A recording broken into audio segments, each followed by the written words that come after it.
সিল্কের কর্ডটি একটা ম্যাগনেটিক ফাঁস। রিমোট কন্ট্রোলের মাধ্যমে ফোল্ড আনফোল্ড করা যায়।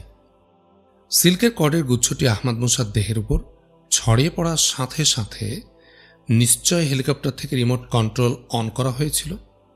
চোখের নিমিষেই সিল্কের কর্ডগুলো গুটিয়ে গিয়ে আহমদ মুসাকে আষ্টে পৃষ্ঠে বেঁধে ফেলল। কমর থেকে উপর দিকে দুহাত সহ সবটাই অনড় বাঁধনের মধ্যে পড়ে গেল। হাত দুটি তিলমাত্র নড়াবারও কোনো উপায় ছিল না। এরপর কি ঘটবে সেটার পরিষ্কার আহমদ মুসার কাছে। ফাঁসটি এবার গুটিয়ে নেবে ওরা, উপর থেকে তুলে নেবে তারা তাকে হেলিকপ্টারে। আহমদ মুসা নিশ্চিত স্বামী শঙ্করাচার্য শিরোমণি রায় তাকে এই ফাঁদে আটকেছে। কিন্তু প্রশ্ন হলো, তারা তাকে চিনল কি করে, জানল কি করে যে সে রস দ্বীপে এইভাবে যাত্রা করেছে? একবারে নিশ্চিত না হয়ে তারা এভাবে হেলিকপ্টার নিয়ে আসেনি। রসদ্বীপে আসার বোটও সে নিজে ঠিক করতে যায়নি। বোট ঠিক করেছে হাজি আবদুল্লাহ নিজে, এবং সেই একমাত্র বিদায়কালে তাকে দেখেছে। বোট কোম্পানির লোকরা হাজি আবদুল্লাহকে সন্দেহ করেছিল। তারা কি খবর দিয়েছে কাউকে? ইত্যাদি নানা প্রশ্ন ঘুরপাক খাচ্ছিল আহমদ মুসার মাথায়। তাকে টেনে তোলা হলো হেলিকপ্টারে, আছড়ে ফেলা হলো তার দেহকে হেলিকপ্টারের মেঝের উপর। আহমদ মুসা দেখল পাইলট সহ 7 সিটের হেলিকপ্টার, ভর্তি সবগুলো সিটই, তার মানে হেলিকপ্টারের লোকের সংখ্যাও 7 জন। সে সবার মুখের উপর দিয়ে চোখ ঘুরিয়ে নিল। একজনের পরনে গেরুয়া বসন, তার মাথায় পাগড়িও গেরুয়া। সে মধ্যবয়সী। পাইলট সহ অন্য সবাই যুবক, এবং তাদের পরনে প্যান্ট, টি শার্ট, পায়ে কেডস। সকলের মুখে তৃপ্তির হাসি। আহমদ মুসার দিকেও ওরা কটমট করে তাকিয়েছিল। যুবকদের একজন বলে উঠল, এ আমেরিকান, আমেরিকার তো নয়। বলে উঠল আরেকজন, আজগুবি কথা বলিস না, আমেরিকান হলে আমেরিকার হয়ে যায়। সত্যি আমেরিকান তো? অন্য একজন বলল, না আমেরিকান, খোঁজ নেওয়া হয়েছে, বলল প্রথম যুবকটি। একজন যুবক হঠাৎ চিৎকার করে বলে উঠল, স্বামীজি ভালো করে দেখুন, আমরা হারবারতাবাদে শাহ বুরুজের সামনে সেদিন গঙ্গারামের সাথে থাকা একজন লোকের যে বিবরণ জোগাড় করেছি তার সাথে এর চেহারা সম্পূর্ণ মিলে যায়। যুবকটি গেরুয়া বসনধারী, কপালে তিলকাঁকা মাঝবয়সী লোকটাকে লক্ষ্য করেই কথাগুলো বলল। গেরুয়া বসনধারী লোকটিও আহমদ মুসার দিকে স্থির চোখে তাকিয়েছিল। স্বামীজির পুরো নাম স্বামী স্বরূপানন্দ মহামুনি। ইনি দৃশ্যত আন্দামানের হরে কৃষ্ণ হরে রাম নামক এনজিওর প্রধান, কিন্তু কাজ করেন তিনি গোপন সন্ত্রাসী আন্দোলনের সাথে। আগের যুবকটির কথা শেষ হতে আরেকজন যুবক কথা বলার জন্য মুখ খুলেছিল, কিন্তু স্বামীজি তার কথায় বাধা দিয়ে বলল, এবার তোমরা থামো। বলে সে থামল।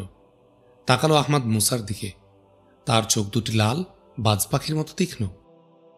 বলল আহমদ মুসাকে লক্ষ্য করে, তুমি কে? তুমি আমেরিকান নিশ্চয়, কিন্তু তুমি শুধু বেভান বার্গম্যান নও। স্বামী স্বরূপানন্দ মহামুনির গলা ঠান্ডা, শান্ত।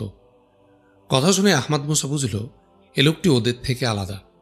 প্রফেশনাল অ্যাক্টিভিস্টে সে, হতে পারে নেতা গোছেরও কেউ।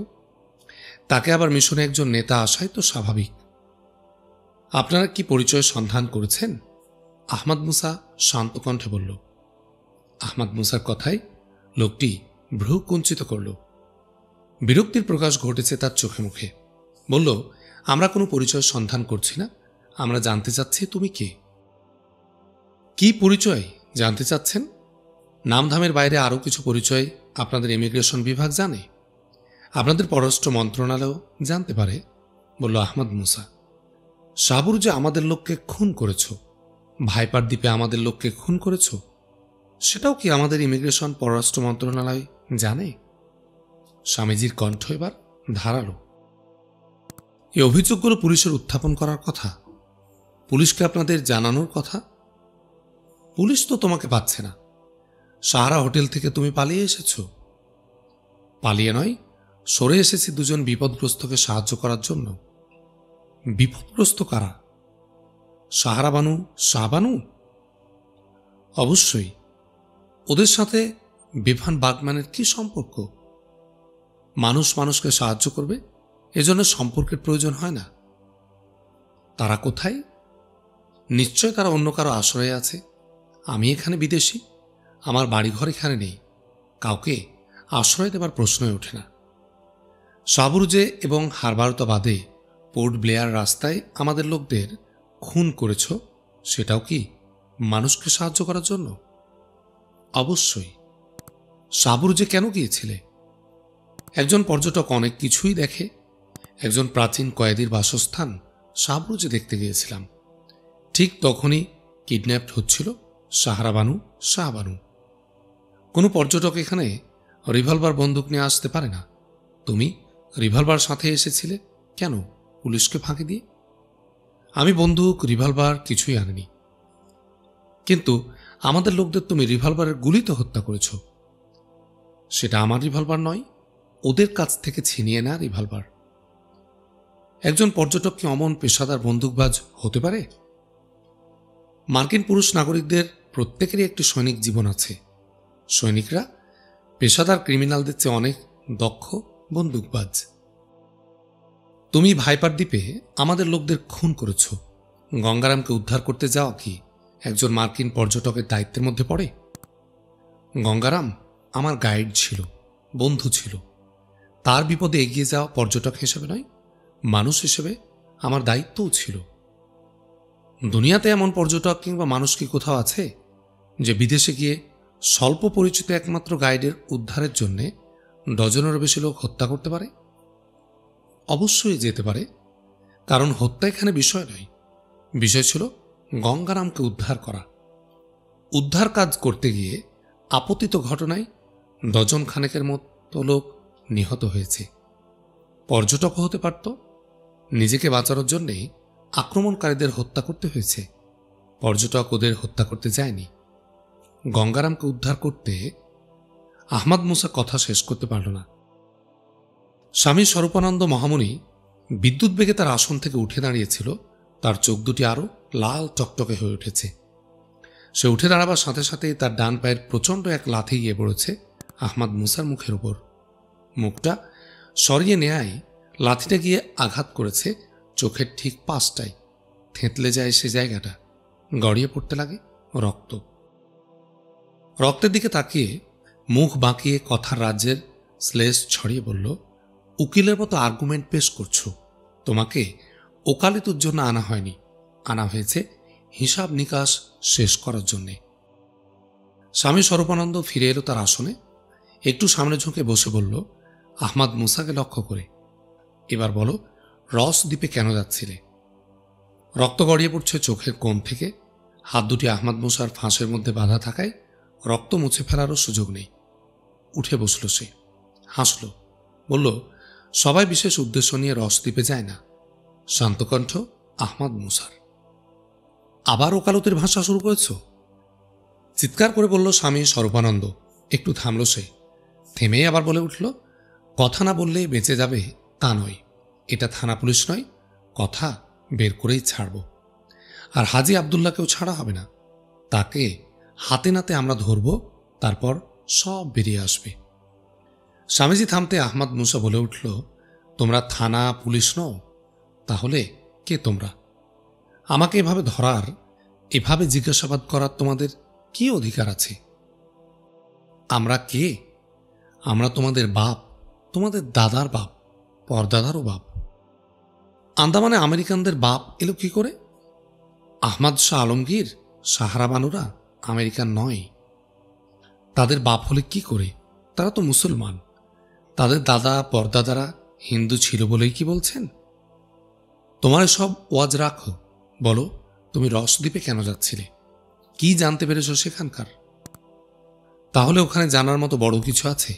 ঠান্ডা গলায় বলল। চোখ দুটি জ্বলে উঠল স্বামীজির। সে লাফ দিয়ে উঠে দাঁড়ালো, এগোতে গেল আহমদ মুসার দিকে। ঠিক এ সময় হেলিকপ্টার একটা ড্রাইভ দিল। পাইলট বলে উঠল, গুরুজি, আমরা এসে গেছি। আমি চত্বরে ল্যান্ড করব। ওদিকে কিছু পুলিশও দেখা যাচ্ছে।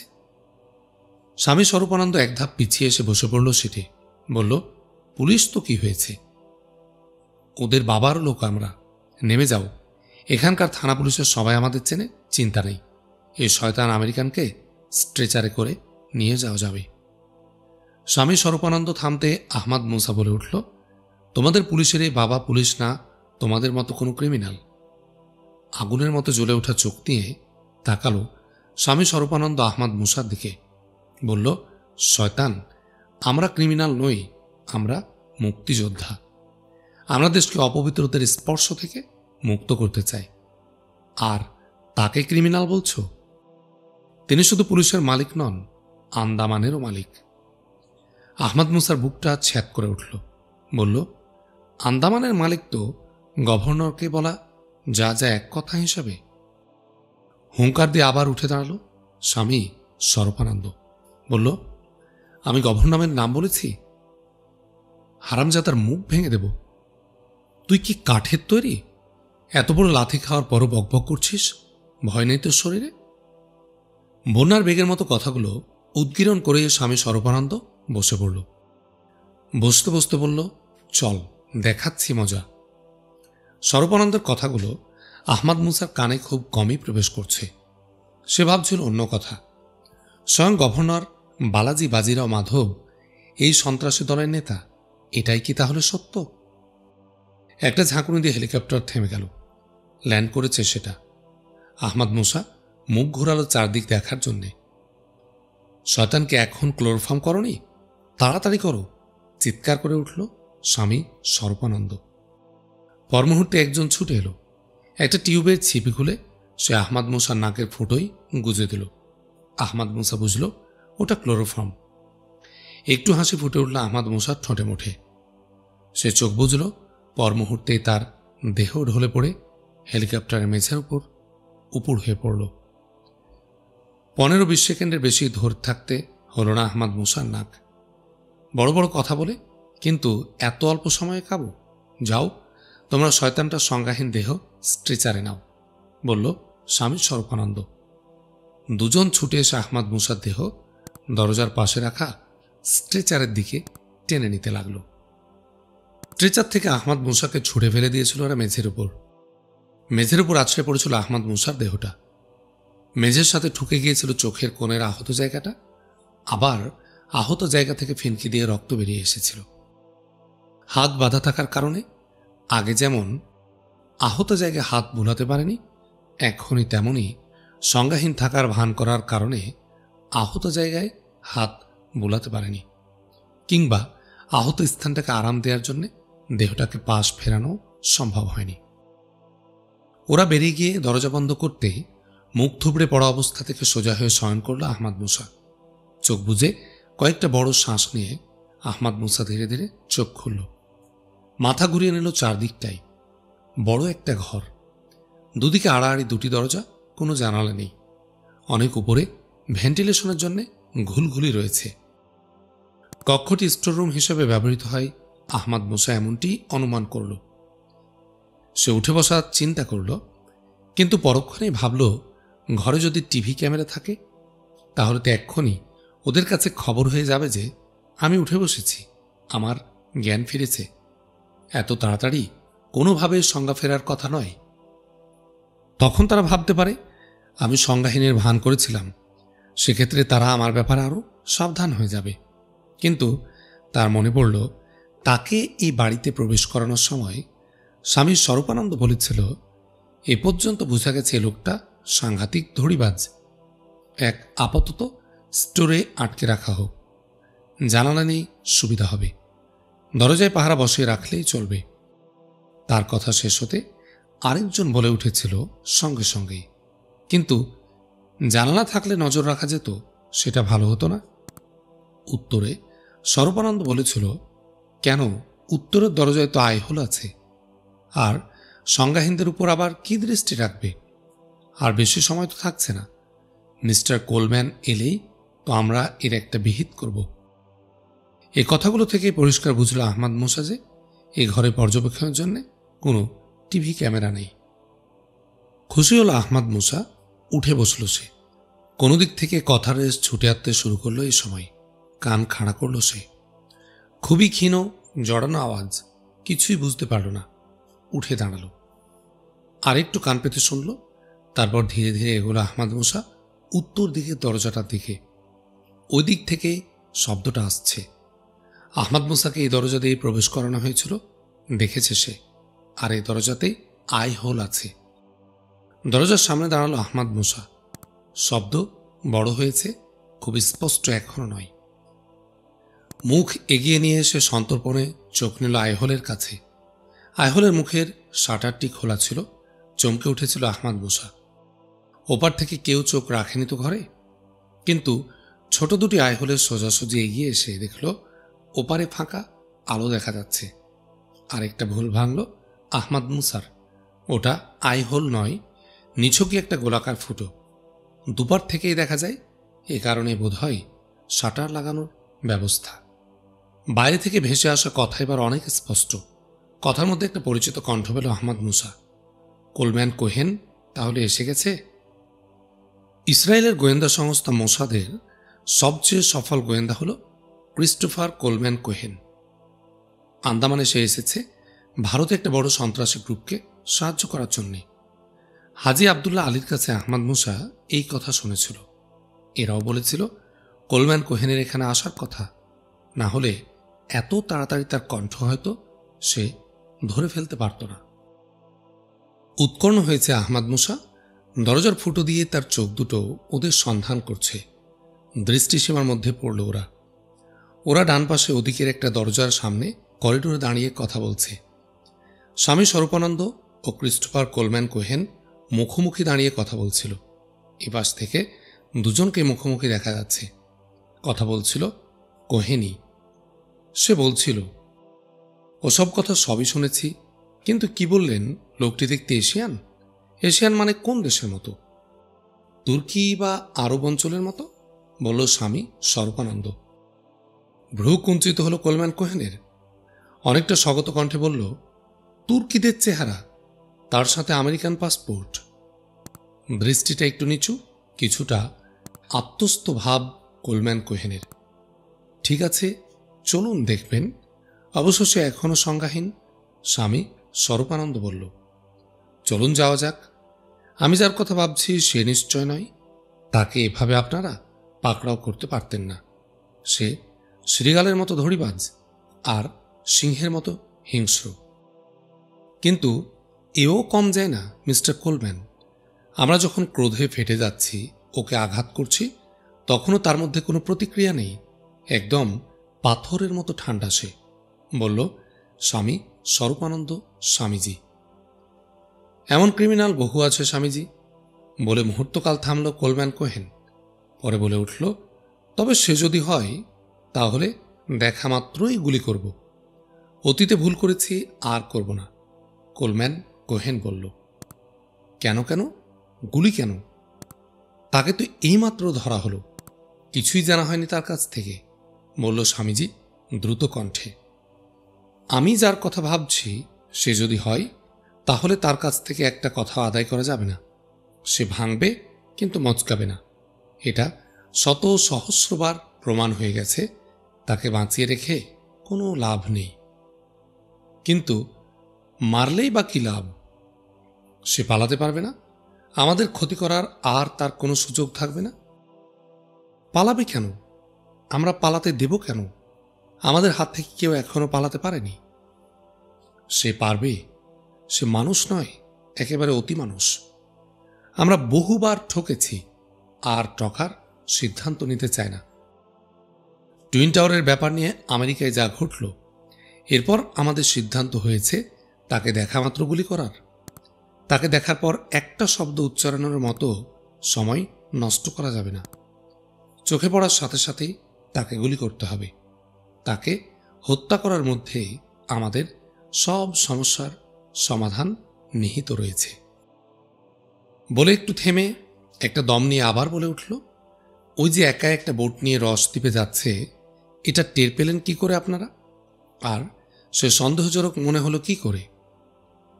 আমাদের চোখ ছিল হাজি আবদুল্লাহ আলীর উপর। সেই বিভান বাগম্যান ট্যুরিস্ট অফিসে নিয়ে গেছে এবং রস দ্বীপে যাবার সব ব্যবস্থা করে দিয়েছে। এইভাবে হাজি আবদুল্লার উপর চোখ রাখতে গিয়ে হোটেল সাহারা থেকে নিখোঁজ হওয়া সন্দেহের একটা বড় লক্ষ্য বিভান বার্গম্যানকে আমরা পেয়ে যাই। তার রস দ্বীপে যাওয়ার উদ্যোগে তার প্রতি আমাদের সন্দেহ আরও ঘনীভূত হয়। একদিকে আহমদ শাহ আলমগীরের পরিবারের সাথে তার সম্পর্ক থাকা, অন্যদিকে আহমদ শাহ আলমগীরকে বন্দি করে রাখা রস দ্বীপে তার যাওয়ার সিদ্ধান্তে পরিষ্কার হয়ে যায় রস দ্বীপে তার মিশনটা কি। তার উপর ট্যুরিস্ট অফিস থেকে সে রস দ্বীপের পুরনো মানচিত্র জোগাড় করেছে। যে যাবে দ্বীপের বাড়িঘর, গোডাউন, অফিস, আদালত ইত্যাদির সুস্পষ্ট অবস্থান নির্দেশ করা আছে। এই ম্যাপ এখন নিষিদ্ধ ট্যুরিস্ট বা সর্বসাধারণের জন্যে, কিন্তু তার কাছে আমেরিকান বিশেষ পাসপোর্ট থাকায় সে এর প্রভাব খাটিয়ে উপরের অফিসারের কাছ থেকে মানচিত্রটা জোগাড় করে। এ খবর পাওয়ার পরই আমরা সিদ্ধান্ত নিই যে কোনো মূল্যে তাকে ধরতে হবে। বস কি সব জানেন? বলল কোলম্যান কোহেন। বিবি মাধব? হ্যাঁ, তার গোয়েন্দারাই তো প্রথম জানতে পারেন এবং আমাদের জানান। তার নির্দেশেই তো দ্রুত হেলিকপ্টার জোগাড় হয়েছে। চলুন যাওয়া যাক, বলে আহমদ মুসার বন্দিখানার দরজার দিকে মুখ ফিরালো কোলম্যান কোহেন। চলুন, কিন্তু বন্দির সম্পর্কে যে কথা বললেন তার কি হবে? বসকে এ ব্যাপারে জানানো হয়নি? কোন ব্যাপারে? বন্দি যদি আপনাদের সেই লোক হন তাহলে তাকে দেখা মাত্র হত্যা করবেন? হ্যাঁ, কিন্তু কেন এটা তাকে জানানো দরকার? সে লোক আমাদের শিকার, আমরা তাকে স্বীকার করব। এমন সাংঘাতিক শিকার লোকটি কে, যাকে হত্যায় আপনাদের নিরাপত্তার একমাত্র পথ? আপনারাও চেনেন, সে আহমদ মুসা। নামটা শুনে চমকে উঠে স্বামীজি মুখ তুলল কোলম্যান কোহেনের দিকে। কিছুক্ষণ নির্বাক তাকিয়ে থাকলো কোহেনের দিকে। বিস্ময়ে হা হয়ে গেছে তার মুখ। তারপর নিজেকে সামলে নিয়ে স্বামী স্বরূপানন্দ বলে উঠল, সর্বনাশ! আহমদ মুসা আমাদের দ্বীপের ঘটনায় জড়িয়ে পড়তে পারে। যদি সত্যি হয়, আমাদেরও দ্বিমত নেই আপনার সাথে। আমরা চাই না আমাদের দ্বীপপুঞ্জে আহমদ মুসার অস্তিত্ব এক মুহূর্তও থাকুক। সে শুধুই বিপজ্জনক নয়, সে মুসলিম কমিউনিটির বিজয়ের এবং উত্থানের পরশ পাথর। ধন্যবাদ মিস্টার স্বরূপানন্দ। উভয়ে পাশাপাশি এগিয়ে চলল আহমদ মুসার বন্দিখানার দরজার দিকে। দরজার ফুটোয় চোখ লাগিয়ে শ্বাসরুদ্ধভাবে আহমদ মুসা শুনছিল তাদের কথা। ওদের দরজার দিকে আসতে দেখে দ্রুত পেছনে সরে এলো। ইহুদি গোয়েন্দা ক্রিস্টোফার কোলম্যান কোহেনের কথা শোনার পর সিদ্ধান্ত নিয়ে ফেলেছে আহমদ মুসা আক্রমণে না গিয়ে কোনো উপায় নেই। আক্রমণে না গেলে তাকে আক্রান্ত হতে হবে এবং সেক্ষেত্রে সুবিধাটা তাদের হাতেই তুলে দেওয়া হবে। পেছনে সরে এসে ভাবল আহমদ মুসা, দরজার একপাশে লুকুলেই সুবিধা বেশি। সেদিকে যাবার জন্য পা তুলতে গিয়ে আহমদ মুসার মনে হলো ওরা দরজা খোলার আগে নিশ্চয় দরজার ফুটো দিয়ে ঘরের ভেতরটা একবার দেখে নেবে। যদি তারা আহমদ মুসাকে মেঝেতে আগের মতো না দেখে তাহলে সাবধান হবে ওরা। ওদেরকে অসাবধান রেখে আক্রমণে যাওয়া বেশি যুক্তিসঙ্গত হবে, যদিও এতে ঝুঁকি আছে। আহমদ মুসা এ দ্বিতীয় সিদ্ধান্তটি গ্রহণ করল। সে আগের সেই সংজ্ঞাহীন অবস্থার মতো শুয়ে পড়ল গিয়ে মেঝেতে। আহমদ মুসা ঠিকই চিন্তা করেছিল। স্বামী স্বরূপানন্দ দরজার সামনে এসে প্রথমে গিয়ে চোখ রাখল দরজার ফুটোই। ঘরের ভেতরটা দেখে নিয়ে এসে মুখ ঘুরিয়ে ক্রিস্টোফার কোলম্যান কোহেনকে লক্ষ্য করে বলল, না মিস্টার কোহেন, ওর সংজ্ঞা এখনো ফেরেনি, দেখবেন? বলে দরজা থেকে সরে এলো স্বামী স্বরূপানন্দ। কোলম্যান কোহেন গিয়ে ফুটোয় চোখ লাগালো। কয়েক সেকেন্ড পরেই দরজার ফুটো থেকে মুখ সরিয়ে স্বামী স্বরূপানন্দের দিকে চেয়ে বলল, সে ওপাশ ফিরে আছে, চেনা যাচ্ছে না, চলুন ভেতরে। স্বামী স্বরূপানন্দ দরজায় পাহারারত স্ট্যান্ডগানধারী চারজনের একজনকে বলল, গণেশ, দরজা খুলে দাও। দরজা খুলে গেল। ঘরে প্রবেশ করল স্বামী স্বরূপানন্দ। তারপর ক্রিস্টোফার কোলম্যান কোহেন তাদের পেছনে পেছনে প্রবেশ করল স্ট্যান্ডগানধারী সেই চারজন প্রহরী। দরজা থেকে একটু সামনে এগিয়ে স্বামী স্বরূপানন্দ দাঁড়ালো।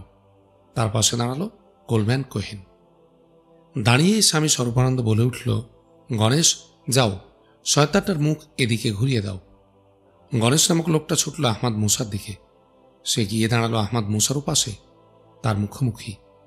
সে হাতের স্ট্যান্ড গানটা মেঝেতে রেখে দুহাত বাড়িয়ে আহমাদ মুসাকে ঠেলে পাশ ফেরাতে গেল।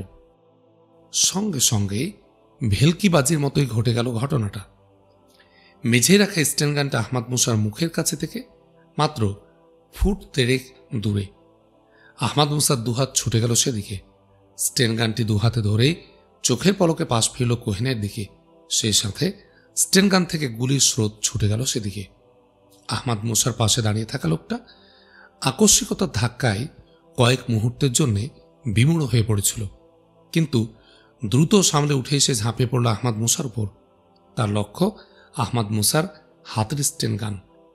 লোকটার গোটা দেহই আড়াআড়িভাবে আহমাদ মুসার উপর, আর তার দুটি হাত গিয়ে চেপে ধরেছে আহমাদ মুসার হাতের স্ট্যান্ড গান। লোকটি স্ট্যান্ড গান ছিনিয়ে নেওয়ার চেষ্টায় নিজের দেহটাকে সামনে সরিয়ে নিয়ে দাঁড়াতে গেল। লোকটি তখনও দুপায়ের উপর শক্তভাবে দাঁড়াতে পারেনি। হ্যাঁচকা টানে তার দেহ কুণ্ডলি পাকিয়ে পড়ে গেল। তার হাত থেকেও স্ট্যান্ড গান ফসকে বেরিয়ে এলো। স্ট্যান্ড গান টেনে নিয়েই উঠে দাঁড়িয়েছে আহমাদ মুসা। লোকটিও উঠে দাঁড়িয়েছিল। আহমাদ মুসা স্ট্যান্ড গান দিয়ে আঘাত করল লোকটির কানের পাশটায়। পাক খেয়ে তার দেহ ঝরে পড়ল মেঝের উপর। আহমাদ মুসা তাকালো দরজার দিকে। ওদের 5টি দেহই মেঝেতে লুটোপুটি খাচ্ছে। কেউ সঙ্গে সঙ্গে মরে গেছে, আবার কেউ আহত। আহমাদ মুসা এগিয়ে গেল কোলম্যান কোহেনের দিকে। বুকে পেটে সে গুলিবিদ্ধ, কিন্তু তখনও বেঁচে আছে। তার হাত থেকে ছিটকে পড়া রিভলভার তুলে নিয়ে পকেটে রাখতে রাখতে বলল, সরি মিস্টার কোহেন, তোমরা দেখামাত্র গুলির সিদ্ধান্ত নিয়েছিলে বলে আমাকেও সিদ্ধান্তটা নিতে হয়েছে। তা না হলে তোমাকে কয়েকটা কথা বলার ছিল। চোখ খুলেছিল কোলম্যান কোহেন। বলল বাঁধো বাঁধো গলায়, তুমি আন্দামানে জানলে আমি আরো সাবধান হতাম। গতকালই মাত্র আমরা জানতে পেরেছি তুমি মার্কিন প্রেসিডেন্টের ব্যক্তিগত সুপারিশে বিশেষ মার্কিন পাসপোর্ট ও বিশেষ ইন্ডিয়ান ভিসা পেয়েছ। বুঝলে মিস্টার কোহেন, সিআইএ মোসাদ আতাতের পতন শুরু হয়েছে। দুঃখ যে শেষটা হয়তো তুমি দেখে যেতে পারবে না। দিন কারো সমান যায় না আহমাদ মুসা, কিন্তু দিন আবার ফেরেও। দিন আমাদের ফিরেছে বলে একটু থেমে আহমাদ মুসা আবার বলল, তুমি আমাকে একটু সাহায্য করতে পারো? আহমাদ শাহ আলমগীরকে তোমরা কোথায় রেখেছ বলো? মনে করছো যে মৃত্যু আসন্ন জেনে উদার হয়ে তোমার শেষ একটা প্রার্থনা আমি পূরণ করব? না, আমি মরার আগে মরতে চাই না। ঠিক এ সময় বাইরে অনেকগুলো পায়ের শব্দ হইচই শোনা গেল। আহমাদ মুসা উঠে দাঁড়ালো। হাতের স্ট্যান্ড গানটা কাঁধে ফেলে আরেকটা স্ট্যান্ড গান কুড়িয়ে নিল।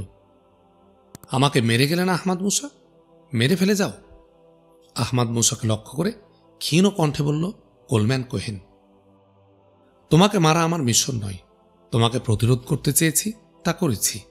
আল্লাহ চাইলে তোমাকে মৃত্যু দেবেন বলে আহমাদ মুসা ছুটল দরজার দিকে। দরজায় পরে একটা প্রশস্ত করিডোর। করিডোরটি পূর্ব দিকে এগিয়ে উত্তর দিকে বাঁক নিয়ে একটা বড় দরজা গিয়ে শেষ হয়েছে। এটাই বাইরে বেরোবার রাস্তা। ওরা এদিক দিয়ে আহমাদ মুসাকে বন্দিখানায় নিয়ে এসেছিল। করিডোরে বেরিয়ে দেখল 4-5 জন লোক এদিকে আসছে। ওদের হাতের স্ট্যান্ড গানগুলো ব্যারেলের নিচ দিয়ে নামানো। তাদের চোখে মুখে কৌতূহলের চিহ্ন। আহমাদ মুসা বুঝল এখানে কি ঘটেছে ওরা জানে না, কিন্তু আহমাদ মুসাকে দেখে মুহূর্তেই মুখের ভাব পাল্টে গেল তাদের। ফুটে উঠল ক্রোধ এবং লড়াকু ভাব। ওরা স্ট্যান্ড গান তুলতে যাচ্ছিল। আহমাদ মুসা ওদের লক্ষ্যে ছোট্ট এক পশলা গুলি করে বলল, শোনো, স্ট্যান্ড গান তুলতে পারবে না। তার আগে সবাই মারা পড়বে। আমি কোনো খুনোখুনি চাই না। বাঁচতে চাইলে স্ট্যান্ড গান ফেলে দিয়ে হাত উপরে তুলে সবাই বাইরে চলো। মাটি ছুঁয়ে যাওয়া ছোট্ট এক পশলা গুলিতে কয়েকজন আহত হয়েছিল। ভয় ওদের চোখে মুখে। ওরা আহমাদ মুসার নির্দেশ পালন করল। স্ট্যান্ড গান ফেলে দিয়ে গেটের দিকে হাঁটতে লাগলো।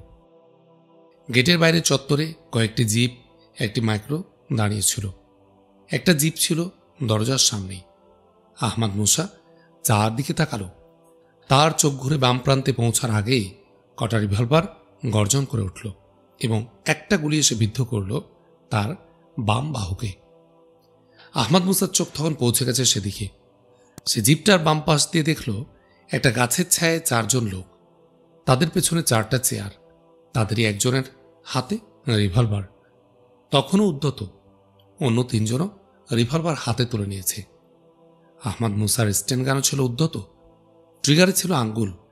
ওরাও ওদের উদ্ধত রিভলভার চোখে পড়ার সাথে সাথে আহমদ মুসার তর্জনী ট্রিগার চেপে ধরেছে। বাহুর উপর আছড়ে পড়া গুলি নিঃসাড় করে দিয়েছে তার হাতটা। ঠেলে দিতে চাচ্ছিল দেহটাকে পেছনের দিকে, কিন্তু আহমদ মুসা মুহূর্তেই হজম করে নিয়েছে আঘাতটাকে। বাম হাতটা দারুণ কেঁপে উঠে, কিন্তু স্টেনগান সে ছাড়নি। আর ডান হাতের তর্জনী আঘাতের এক শকওয়েভে কেঁপে উঠলেও আরও শক্ত করে ট্রিগার চেপে ধরেছিল সে। স্টেনগান থেকে ছুটে যাওয়া গুলির বৃষ্টি গাছের ছায়ে দাঁড়ানো 4 জনকেই গ্রাস করে। ওদের কারো রিভলভার থেকে আর গুলি আসার সুযোগ হয় না। ঝরে পড়ে ওদের 4টি দেহই। আহমদ মুসা ওদের পেছনে আর সময় ব্যয় না করে দ্রুত গিয়ে জিপে উঠল। আনকোরা নতুন জিপ, কি হলে চাবি ঝুলছিল। খুশি হল আহমদ মুসা। স্টেনগান পাশে রেখে বাম হাতটাকে টেনে স্টিয়ারিং হুইলে নিয়ে ডান হাতে স্টার্ট দিল গাড়ি। গাড়ি ছুটে বেরিয়ে রাস্তায় এসে উঠল। রাস্তা ধরে ছুটে চলল তার গাড়ি। কোন দিকে কোথায় এসে যাচ্ছে জানে না, জায়গার নাম কি তার জানা নেই। হেলিকপ্টারটি তাকে নিয়ে উত্তর দিকে এসেছে এটুকুই সে বুঝে, কিন্তু হেলিকপ্টারটি কোথায় ল্যান্ড করলো সে বুঝেনি। তবে হেলিকপ্টার যে গতিতে চলেছে, যতটা সময় নিয়েছে, তাতে অন্তত 100 কিলোমিটার পথ পাড়ি দিয়েছে বলা যায়। তাতে আহমদ মুসার উত্তর আন্দামানের মায়া বন্দর পাহলাগাঁও এর মতো কোনো একটা স্থানে রয়েছে বলে মনে হল। ছুটে চলেছে আহমদ মুসার গাড়ি। অন্ধের মতো চলছে আহমদ মুসা। এই চলার ক্ষেত্রে তার এখন একটাই নীতি, অপেক্ষাকৃত ছোট রাস্তা থেকে বড় রাস্তায়। প্রশস্ত রাস্তা ধরে এগিয়ে চলেছে গাড়ি। সূর্যের দিকে তাকিয়ে আহমদ মুসা বুঝল সে দক্ষিণ পশ্চিম দিকে যাচ্ছে। তীরের মতো সোজা রাস্তা। আহমদ মুসা গাড়ির রেয়ার ভিউ মিররে কয়েকটি গাড়ির ছবি ভেসে উঠতে দেখল। এ পর্যন্ত রাস্তায় কোনো গাড়ির সাক্ষাৎ পায়নি আহমদ মুসা। প্রথমবার দেখা মিলল, তাও একসাথে 3টি গাড়ি। রেয়ার ভিউ চোখ রাখল আহমদ মুসা। 3টি গাড়ি তীব্র গতিতে এগিয়ে আসছে এবং 3টি গাড়ির একই গতি। তার মানে একজোট হয়ে চলছে তারা।